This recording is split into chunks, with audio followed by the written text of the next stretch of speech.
Good evening, His Excellency, Chief Dumololo Briggs, and other dignitaries present here. I have no doubt concerning the heart to do things for Rivers State. I was sitting down here vividly listening to everything that you've said, and I know you have the heart to do it. But let's also diversify from the education sector to what will be after our educational pursuit. I am, by the grace of God, I'm doing my PhD.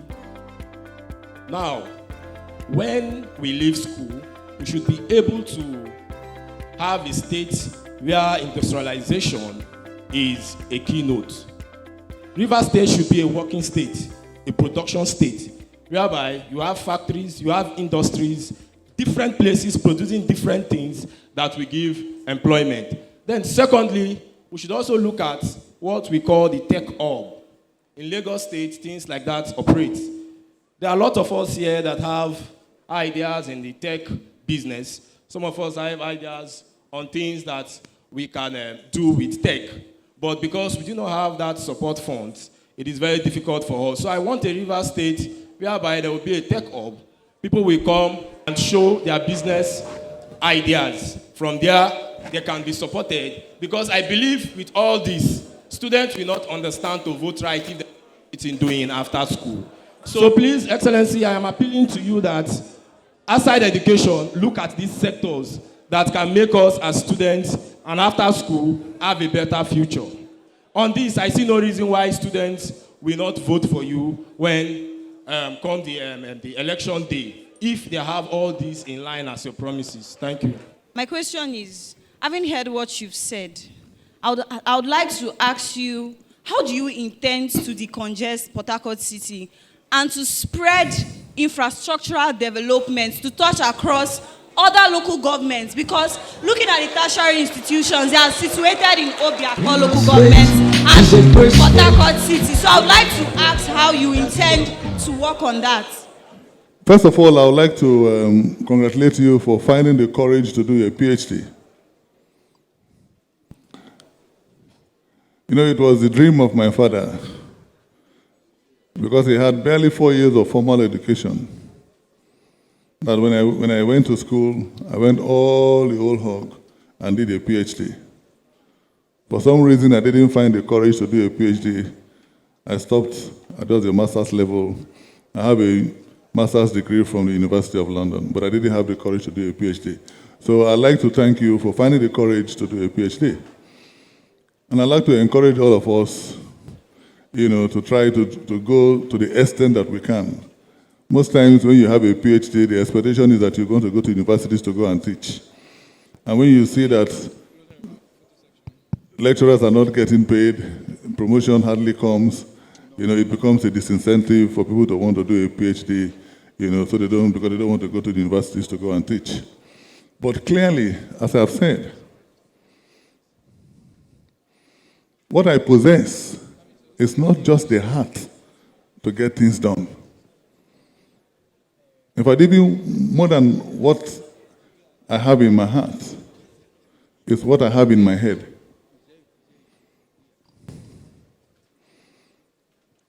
So as I said, I have both the heart and the head to bet that River State of our dreams.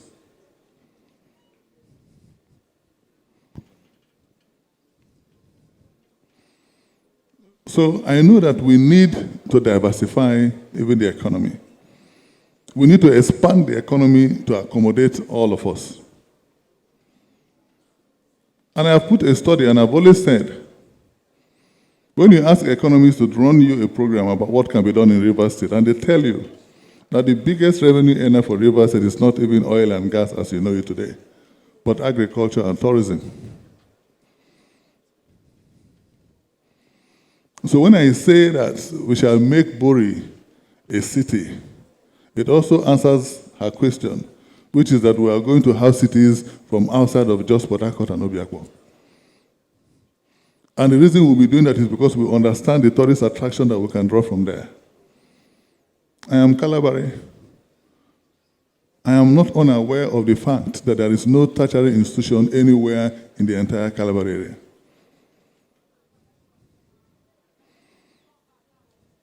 So I don't need to be reminded that these are things that we have to do to spread development across the length and breadth of Rivers State.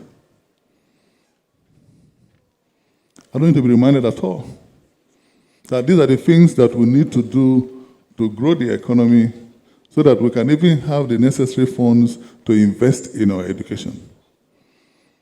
So my emphasis is not on education, but because I realize that education is at the core of everything. You're seeking an opportunity today that we should provide some sort of funding for ICT for people who want to go into businesses. It is because you've had the education, that is why you can seek the funding. So we want to make sure that the education is available to everybody, so that as you desire that fund, they shall also desire funds in their own disciplines as well.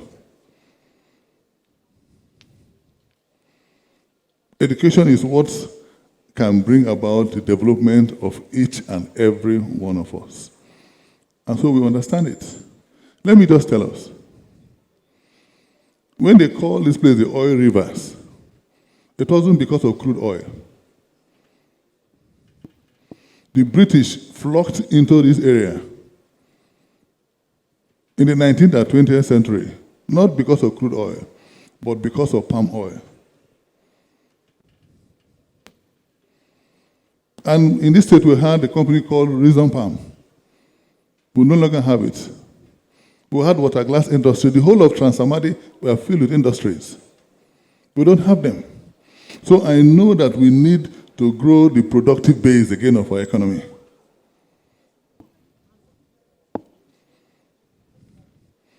And we're going to have clusters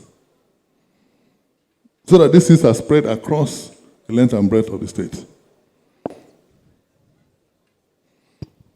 It's not time for campaign sales. You see our manifesto so that you know that everything that we have come here to say to you are things that we have thought through. We're not just talking because we want to talk. And like I said, they say politicians, campaign in poetry, but then govern in prose. So I understand it, that I need to match my words with actions. And so I have put together the study long enough to come up with the things that we need to do. I'm from the private sector, and I know how it means to make businesses grow. I took over a business that was owing well over $200 and something million.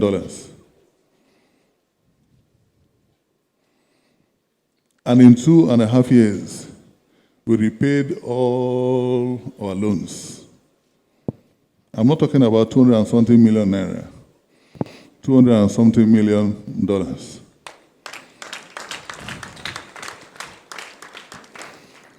In 2.5 years, we repaid all our loans. And by the grace of God, we had to farm out 40% of our assets to be able to access those loans. We did not only repay our loans, but we bought back our 40% by the company that gave us the loan. I was the MD of that company. Today, Platform Petroleum that we run was giving one of the smallest assets.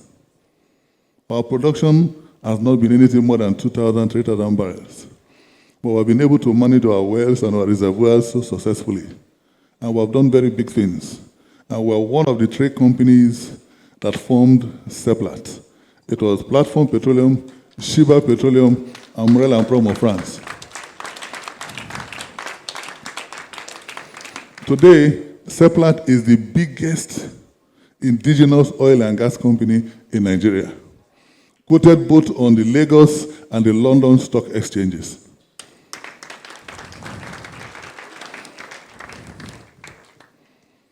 We have diversified. We were small. At some point in 2016, and this is part of the challenge that I feel, we felt that we had done slightly well and we needed to build a house of our company. As I said, the name of the company is Platform, so we wanted to build Platform House. So we bought a piece of land on Victoria Island. got the architects, they gave us the building designs. And then we approached the building authorities for approval for us to build 7 stories. And they came back to us to say that by Lagos state law, all the buildings on that stretch of road on Victoria Island had to be a minimum 15 stories. I must have 3 floors of parking. So the first 3 floors will be your car park, first floor, second floor, and the third floor. Otherwise, you have to do underground parking. That was Lagos state law. So we came prepared to build 7 stories, and it didn't qualify to be built.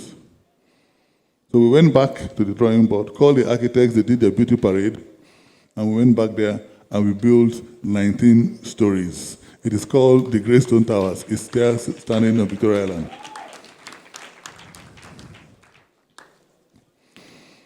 Now, what I am saying about this is that it tells you the strength of the Lagos economy. That you have money to build 7 stories, and they say to you, no, keep your money in your pocket. It doesn't qualify to be built on this area in Lagos. If today I want to build 7 stories anywhere in Port Harcourt, people will park their cars and they'll look at it and they'll marvel and say, wow, what did the man they build here? It will be a tourist attraction, but it didn't qualify to be built in Lagos. And in 1999, Rivers State was at par with Lagos State. Today, Lagos State is on autopilot. Lagos State is the 4th largest economy in Africa, after Nigeria, South Africa, and Egypt. So our job is cut out for us. So when I stand here to talk to us, I'm not saying that the people who have been in government, as our governors, have not done well, but they have not taken us to that place of our dreams.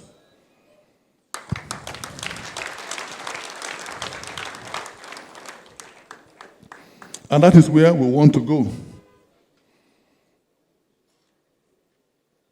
So as they say, that war is politics with bloodshed. Politics is war without bloodshed. But we are engaged in that war. And it is called the war against poverty, the war against illiteracy, the war against hunger, the war against unemployment, the war against hate. And as I've always said, if you fight these wars successfully, then the war against insecurity would itself have been won 90%.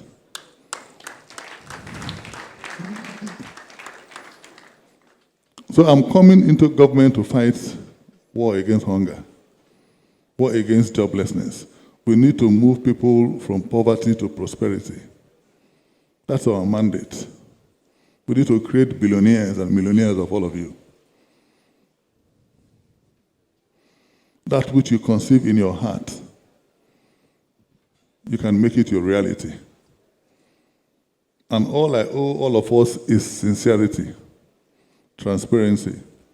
Working together, we shall give to ourselves that river state of our dreams.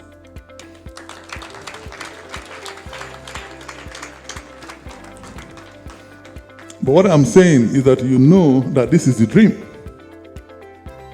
And we hope that by 2023 elections, we can begin to realize that dream.